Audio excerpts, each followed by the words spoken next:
అమరావతి పోలవరం ఆంధ్రప్రదేశ్కి రెండు కళ్ళు లాంటి అలాంటి రెండు కళ్ళని తూట్లు పొడిచింది ఎవరు? ఇప్పుడు పెద్దిరెడ్డి రవికిరణ్ అన్న గారు చాలా ఇదిగా చెప్పడం జరిగింది, తెలివిగా.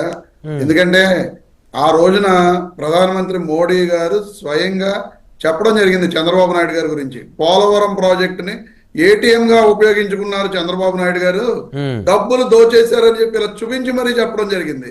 ఈ రోజున మళ్ళీ ఆ కూటమి ప్రభుత్వంలో ఉన్నారు కాబట్టి ఆ ప్రభుత్వాన్ని డిఫెండ్ చేస్తూ మాట్లాడవలసిన బాధ్యత రవికిరణ్ అన్న గారి మీద ఉంది కాబట్టి ఆయన డిఫెండ్ చేస్తూ మాట్లాడుతున్నారు.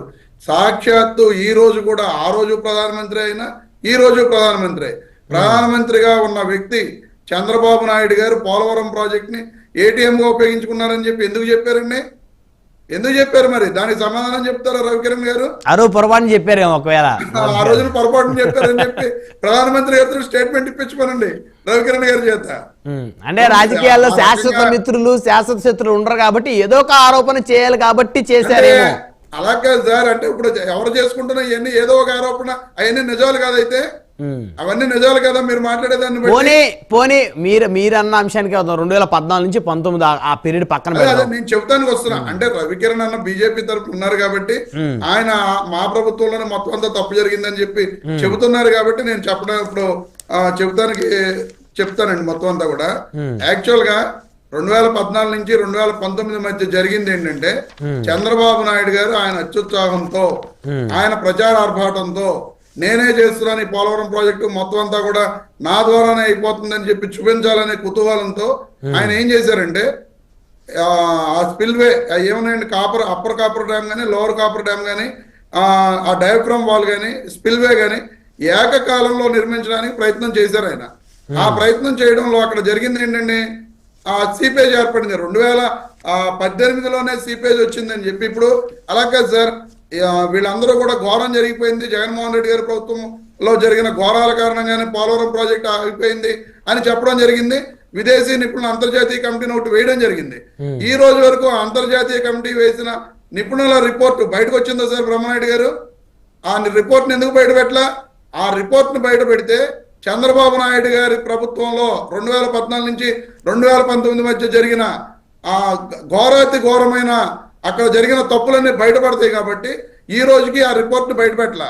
మీరు చూడండి, ఇది క్లియర్ గా ఆ రిపోర్ట్ లో కొంత పార్ట్ నా దగ్గర ఉంది, కొంత పార్ట్ అండి, ఒక 6 పేజెస్ రిపోర్ట్, అంటే ఫుల్ రిపోర్ట్ నా దగ్గర లేదు, కొంత పార్ట్ నా దగ్గర ఉంది.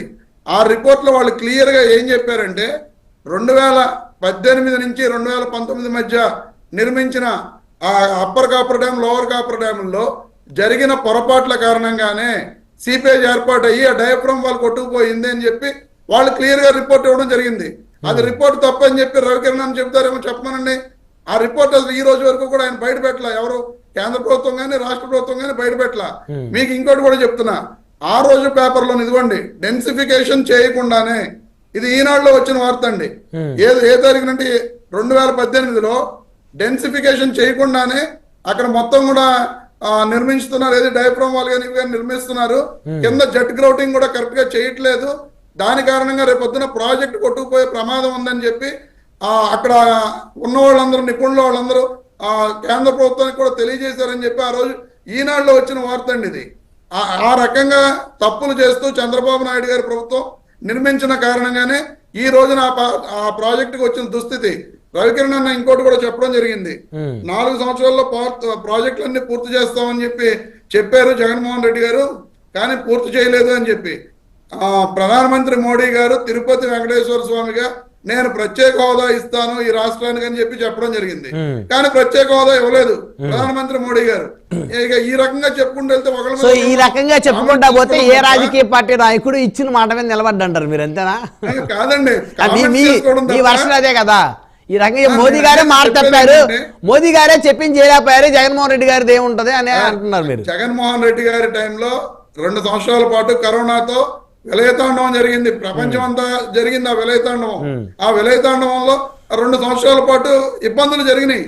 అయినా సరే జగన్మోహన్ రెడ్డి గారు అటు సంక్షేమ పథకాలు నేను ఇస్తా అన్నాను కాబట్టి ముందు సంక్షేమం మీద దృష్టి పెట్టి ఆ సంక్షేమాన్ని పూర్తి చేయాలనే లక్ష్యంతో ఎంతో కొంత సంక్షేమం పూర్తిగా చేసుకుంటూ అభివృద్ధి వైపు కూడా చేసుకుంటూ వెళ్ళారు.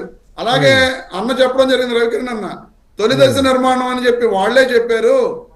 ఈ రోజున మళ్ళీ వీళ్ళు రకరకాలుగా మాట్లాడుతున్నారు అని చెప్పి తొలి దశ నిర్మాణం అని చెప్పి ఆ రోజు ఒక్క నిమిషం రమేష్ గారు, మీకు ఒక వీడియో నేను అలా జస్ట్ సెర్చ్ చేయగానే అనిల్ కుమార్ అని కొట్టంగానే పోలవరం విత్ డేట్ అనేది వచ్చింది. చెప్పండి. తొందర ఎందుకన్నా, ఎందుకు తొందర, వెయిట్. మేము ఆ రోజే చెప్పాం, we will complete this project by 2021 December. We are committed to it. We will finish it.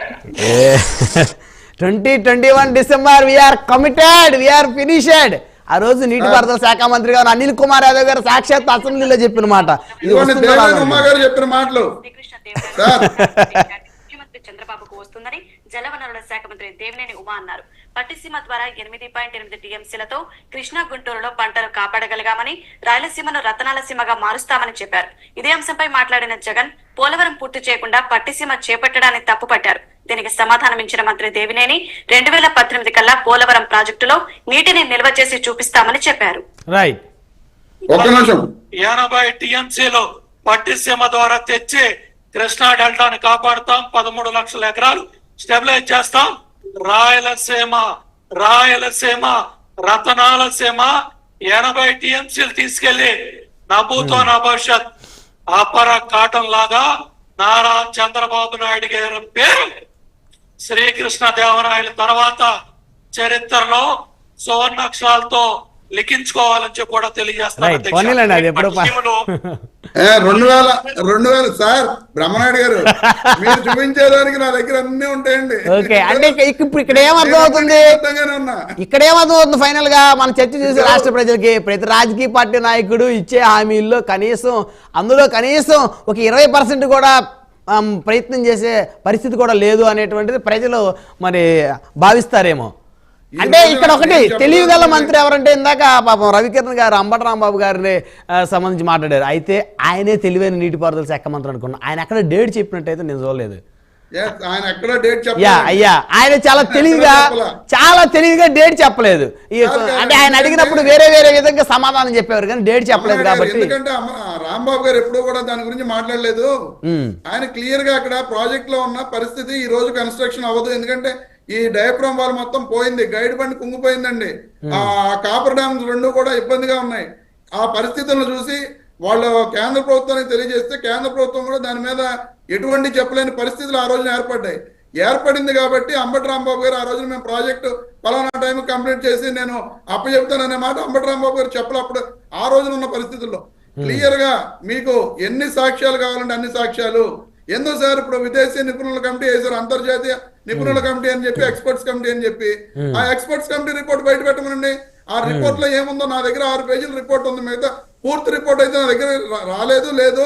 ఆ 6 పేజీల రిపోర్ట్ లో క్లియర్ గా వాళ్ళు చెప్పడం జరిగింది.